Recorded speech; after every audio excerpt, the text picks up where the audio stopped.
What's going on, everyone? Golden Ticket to History coming to you from my car right now. A little update video. I'm a little straggly, my hair's a little crazy, my beard's a little crazy, but I'm alive. A little aftermath update from Hurricane Ian. Came in, started hitting Outer Banks, started hitting Wednesday evening. The blunt of the storm was hitting us yesterday, Thursday, and then Wednesday night around just before 9:30 p.m. we lost power, and we lost power all of Thursday, and then we just got power back around noon today on Friday. So we've been out with power for about a day and a half.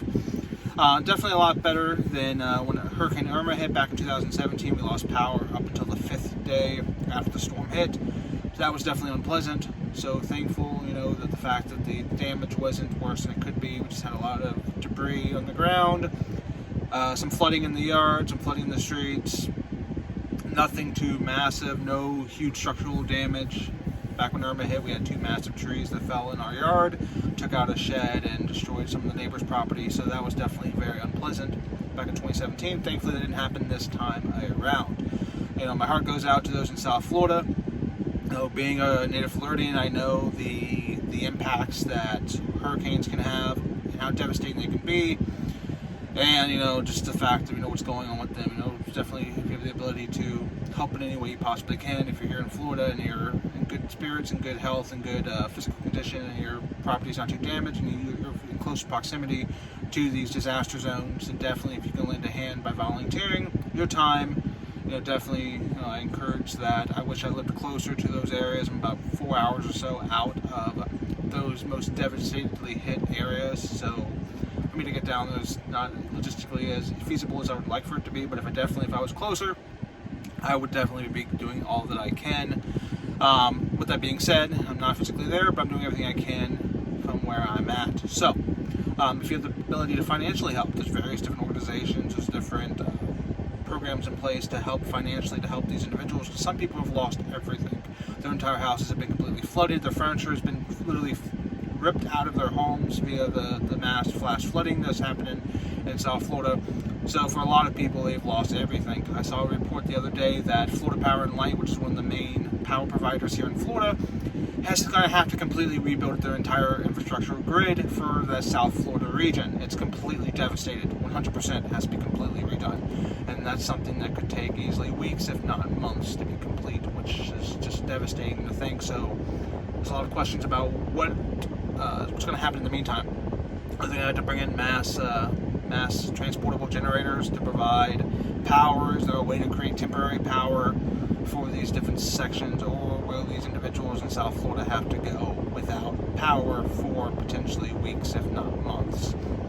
I don't know the answers. It's definitely out of my wheelhouse in relation to what I know, but I do know that my heart goes out to all of them, and I hope that things get better for them sooner rather than later.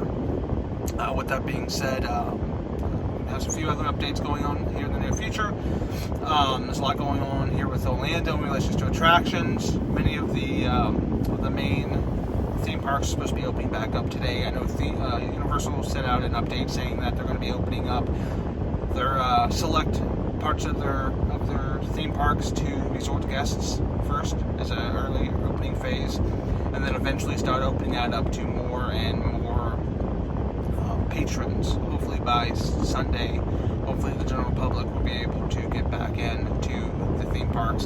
Haven't really heard much about whether or not that limited phase reopenings will include Halloween Horror Nights, or if these couple of days will be suspended and maybe they'll start it back up starting next week. As soon as I see any updates, I'll definitely make sure to update all of you. I have a couple of videos on the horizon, a couple of things I want to get done. The fact that I've been without power for 2 days has definitely hampered my ability to get a lot of editing done, get a lot of filming done. There's some things I wanted to film that I haven't had a chance to film. There's some things that I have filmed and wanting to edit, but I didn't have access to generators, so my ability to keep my phone charged wasn't a massive issue, but I had to make decisions about how I utilized my time with my phone. So I didn't want to take and use up the time, use up the battery life trying to edit film. So just know that things will be coming soon. The slight delay is the fact that I just didn't have access to power, and I had to weigh my options about what was the best use of the power during the power shortages. So as always, continue to look for the History in Film. Please stay safe out there. Please keep the south of Florida in your prayers. Hopefully things happen positively here in the near future. As always, look for History in Film. That's all I have right now, but definitely have some things on the horizon. Catch you guys in the next video.